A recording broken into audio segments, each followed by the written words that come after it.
Se sabe. Buenas noches, Omar. Gustavo Gutiérrez.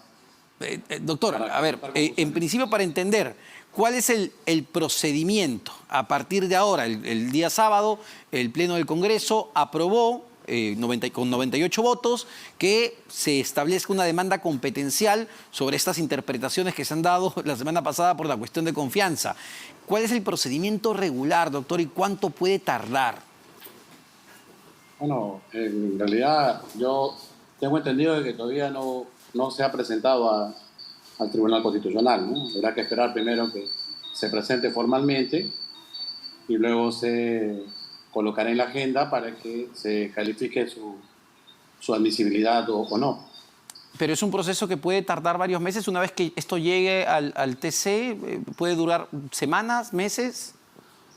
Sí, en efecto, se tramita igual que un proceso de inconstitucionalidad y por tanto se debe correr traslado a la parte demandante, ¿no? Si es un procedimiento competencial con el Poder Ejecutivo, se le corre por 30 días para que presente su contestación de demanda, ¿no?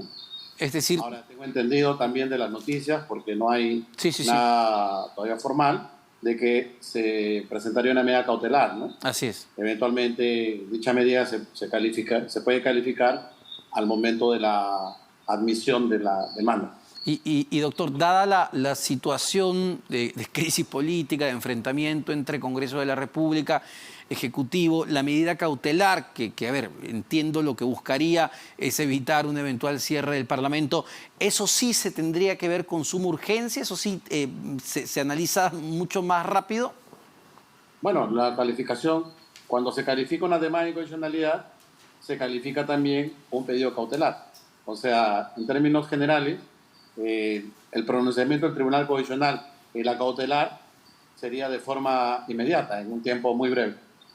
A ver, doctor, yo entiendo que podría tener limitaciones para pronunciarse sobre el fondo del asunto, pero lo que está planteando, lo que va a plantear, ya lo aprobó el sábado, lo que va a plantear el Congreso de la República, ¿es viable? ¿Es constitucional? Es decir, una cautelar o pedirle al TC, oigan, ustedes señalen, diriman sobre esto, ¿cómo interpretamos esto?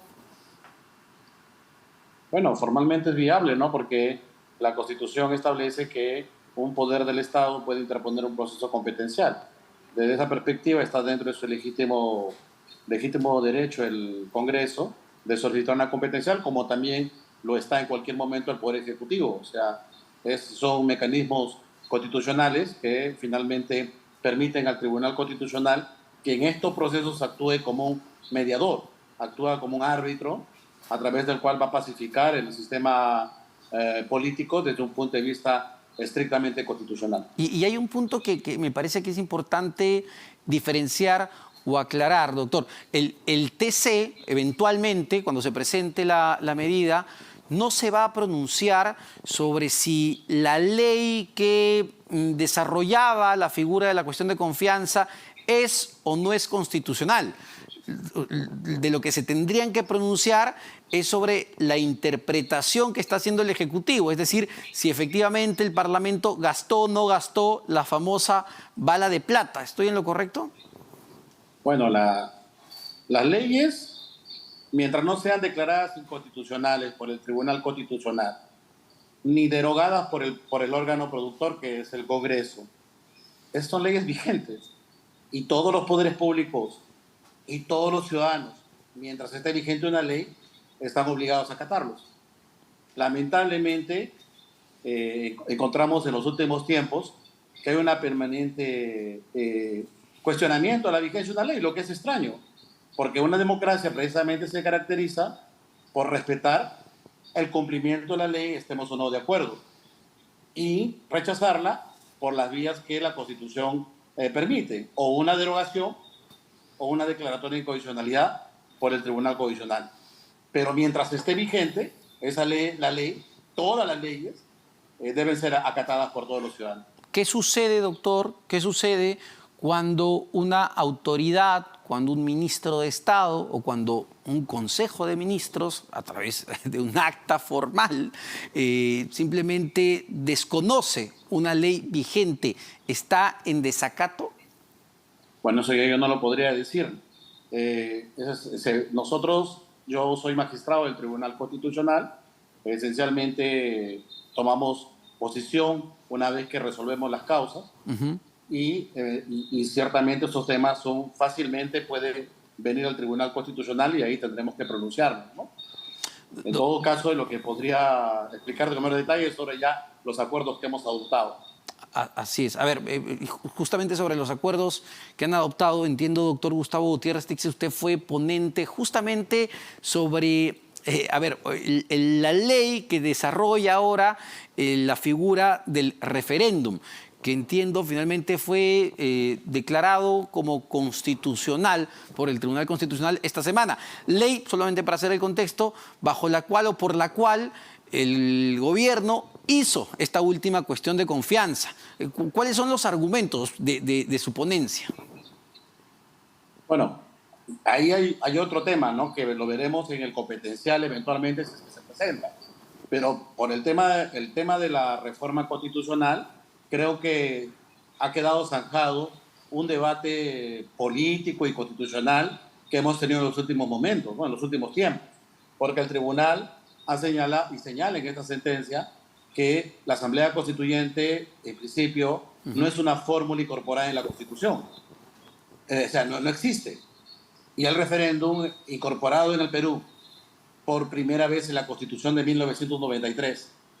Es decir, no ha existido nunca en el Perú, sino desde la Constitución de 1993. Y precisamente esa fue la razón, porque muchos sectores progresistas cuestionaron esta Constitución porque incorporó una figura que permitía al presidente gobernar directamente con la consulta y era proclive al populismo, ¿no? Es una figura que ha sido incorporada inicialmente a la Constitución del 93 en materia de reforma constitucional como ratificatoria de un proceso de reforma. Así dice el artículo 206. O sea, la única vía incorporada en nuestro ordenamiento constitucional es un referéndum ratificatorio de lo que aprueba el Parlamento. Ahora bien, si se quiere realizar una referéndum para ir a una asamblea constituyente, etcétera, lo que se tendría que hacer es habilitar una modificación a la Constitución, como lo han hecho todos los países que han incorporado esta figura, como lo ha hecho el Ecuador, Bolivia, Chile, ¿no? Y varios países del mundo, para poder incorporarla como una alternativa. Lamentablemente, sí. Quizás acá un tema final, sí, es que tenemos que entender que el Perú es una democracia representativa. El pueblo elige a sus autoridades. La representativa implica que son las asambleas instituidas las que se encargan de las tareas de Estado. No somos una democracia deliberativa. La democracia deliberativa ha existido a lo largo de la historia de la humanidad como una suerte de mecanismo plebiscitario.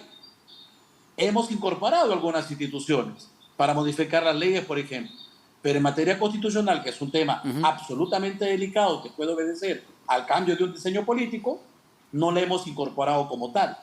Por tanto, requerimos una reforma de la Constitución. Es decir, doctor, para que quede absolutamente claro, porque por estos días hemos escuchado muchas versiones, sobre todo de parte del Ejecutivo, incluso antes de la aprobación de la ley que desarrolla la figura del referéndum, que lo aprobó este Congreso y que terminó justamente en el Tribunal Constitucional por una demanda del Ejecutivo, antes de esa ley, nuestro marco jurídico, nuestro marco constitucional no permitía el referéndum de manera directa, o al menos el referéndum para modificaciones a la Constitución de manera directa. Nunca existió. No es que se le haya quitado un derecho a la población, como dice el presidente y como dicen los ministros. Nunca. Por eso digo, lo que ocurre quizás es una antinomia entre el artículo 206 de la Constitución y el 31, cuando dice que pueden ser sometidos a referéndum una reforma total.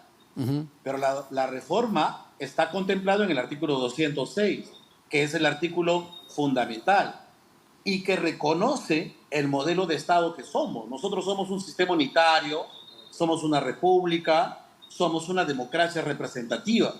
Y en la democracia representativa implica el desarrollo de los mandatos más importantes a través de los órganos constituidos. Y el artículo 206 dice, una reforma se hace por el Congreso más un referéndum. En caso no haya el referéndum, tendrá que haber un alto consenso, ¿no?, que permita 2/3 del número legal de miembros del Congreso, ¿no? Alguien podría decir que aquí es una afectación a las minorías, pero la democracia es un modelo, es una técnica de gobierno donde quienes deciden son las mayorías. El elemento central para poder preservar la democracia es que las minorías pueden llegar a ser mayorías en cualquier momento. Mientras se permita que las minorías puedan ser mayorías en cualquier momento, entonces estamos en un modelo democrático. Cuando se llegue a ese nivel, se podrán realizar los cambios constitucionales que se requieran. Perfecto, perfecto, doctor. Muchísimas gracias por esta entrevista y estos puntos de aclaración que son fundamentales porque tienen que ver con el fondo justamente de la cuestión que venimos discutiendo en los últimos días y semanas. El doctor Luis Gustavo Gutiérrez Tixe, magistrado del Tribunal Constitucional. Vamos a continuar.